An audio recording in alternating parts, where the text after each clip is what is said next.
Fatou and the Silence of the Night. A West African love story of pain, courage, and rebirth.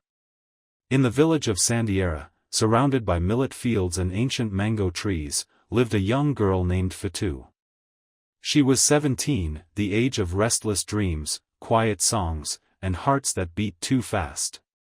Fatou was known across the village for her kindness, her laughter, and her strength. Every morning, she helped her mother sell vegetables at the market. She carried water for the elders and often returned from the well singing songs so soft even the birds paused to listen. But lately, Fatou's thoughts often drifted toward Samba, an older boy who walked like the wind, silent, fast, and always disappearing into the night. Samba wore dark clothes and a red cloth tied around his arm. Girls whispered about him, and elders frowned at the mention of his name. Rumors swirled: he worked with criminals, he smuggled things across the border, he drove cars with no plates. But Fatou saw something different. When he spoke to her one evening beneath the big mango tree, offering her a fresh mango and a rare smile, her heart fluttered. "You're different," he said. "I want to talk to you." And he returned the next evening. And the one after. They sat and spoke of dreams, hers of becoming a teacher, of helping girls go to school, of changing things. Samba said little, but he listened deeply, and that made her love him. She fell in love. But Fatou did not know the truth. Samba was trapped. Since he was 14, he had worked for a group of men, smugglers, thieves, traffickers. They used fear and silence as weapons. Samba had no father, and his mother was sick. These men had become his twisted family. But they noticed a change in him. He began asking questions. He began to smile. He began to love. One of the older men spat. "That girl is making him soft. We need to teach him a lesson." So, one evening, as Fatou walked home from the market, a black car pulled up beside her. Two men jumped out, grabbed her, and threw her into the back seat. No one saw. No one stopped them. They took her to an old factory, abandoned and silent. She was tied to a chair. They said nothing. She waited, terrified but calm, thinking, did Samba know? Did he betray me? Samba arrived an hour later. When he saw her tied and bruised, his knees gave way. "Let her go," he shouted. One man laughed. "You love her? Good. Watch. This is the cost of disobedience." But before anything worse could happen, Fatou lifted her head and spoke. Her voice was shaking but strong. "What you call weakness is what makes us human. If you had known even a little love, you wouldn't do these things." Silence. Even the air held its breath. Then Samba rose. His voice was quiet. "I'm done. You don't own me anymore." Unbeknownst to them, Samba had secretly contacted his uncle, a retired soldier turned police officer. Just then, a team of gendarmes burst in. The criminals were arrested. Fatou was rescued. The months that followed were difficult. The village gossiped. Some blamed Fatou. Others admired her strength. But she walked with her head high. She returned to school. She studied hard. Samba was sentenced to 5 years in prison. But he spoke the truth in court. He revealed the names of traffickers, routes, and crimes. He wanted to end what he had been a part of. Before leaving, he told Fatou, "You were my light.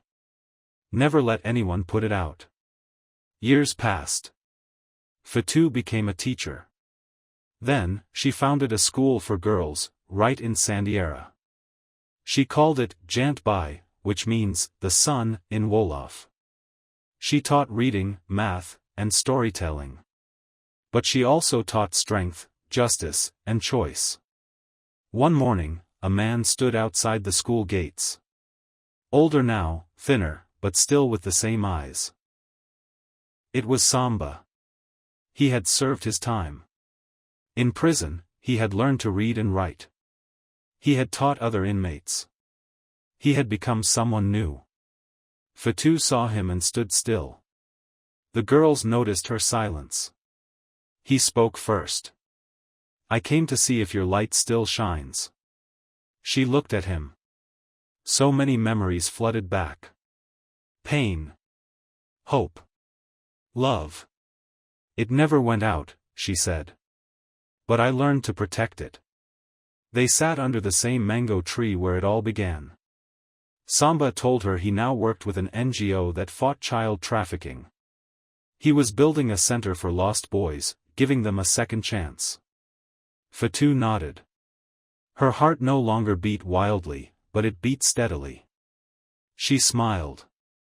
"Let's not go back. Let's move forward. For them. For us." And so, the girl who had once been taken in silence, and the boy who had once walked in shadows, built something new together, a future made not of whispers, but of voices loud enough to change the world. Weeks passed after Samba's return. Some villagers greeted him with cautious respect. Others crossed the road when they saw him. Scars take time to heal, and forgiveness, real forgiveness, is not offered in a single breath.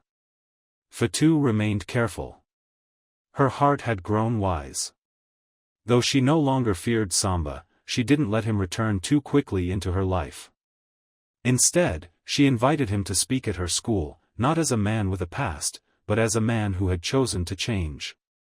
That day, the classroom was full. Girls sat cross-legged on woven mats. Some of the boys from the neighboring school joined too. The sun streamed through the clay windows. Samba stood before them, holding only a small notebook. He told them about the choices he made when he was young. About how poverty, loneliness, and anger had led him to follow the wrong people. He told them how Fatou's voice had changed his life, how truth had burned through the lies he had been taught. Then he paused. "But the past is not a prison if you refuse to stay in it," he said. "You can walk out. Step by step. Even if your legs shake." There was silence in the room, and then a quiet clap. Then another. Soon, all the children stood and clapped. Some cried. Fatou did too, but silently, wiping her tears with the edge of her scarf. A center is born. In the months that followed, Fatou and Samba began building a project together, Buntajiko, the Gate of Dignity. It was a community center for vulnerable youth, especially boys who were at risk of joining criminal groups. The center offered vocational training, literacy classes, music, storytelling, sports, and counseling. People started seeing Samba differently. Not as the boy who once fell, but as the man who stood back up and lifted others with him. The elders of Sandiara, at first skeptical, called a palaver under the baobab. After long discussions, the chief stood and said, "If a tree was bent by the wind, but still gave shade and fruit, do we not water it? This son has returned with open hands. Let us meet him with open hearts." Fatou and Samba were not a couple, not yet. They were rebuilding something slower, deeper than before. Trust was no longer taken for granted, it was earned, one honest act at a time. But every Sunday, after sweeping the schoolyard, they would sit under the mango tree, sharing tea, laughter, and stories of the children they were guiding. The tree that once held secrets now held purpose.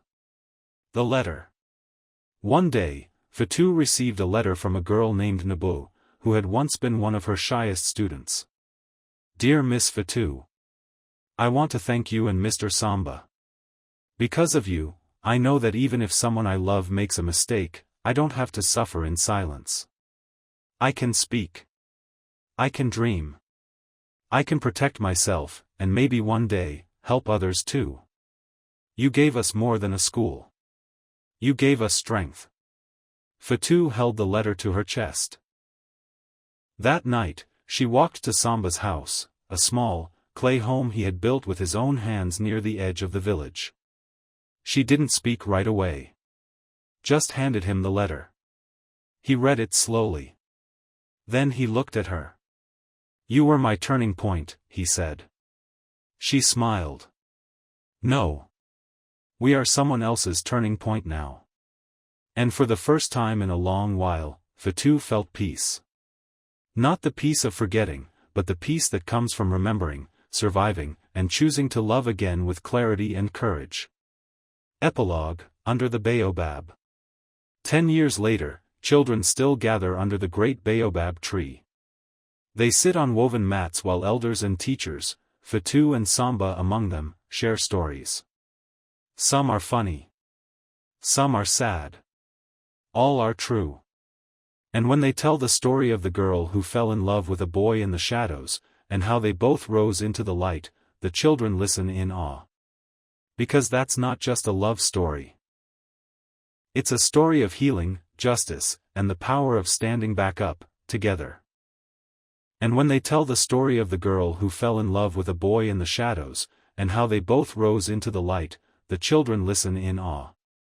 Because that's not just a love story. It's a story of healing, justice, and the power of standing back up, together.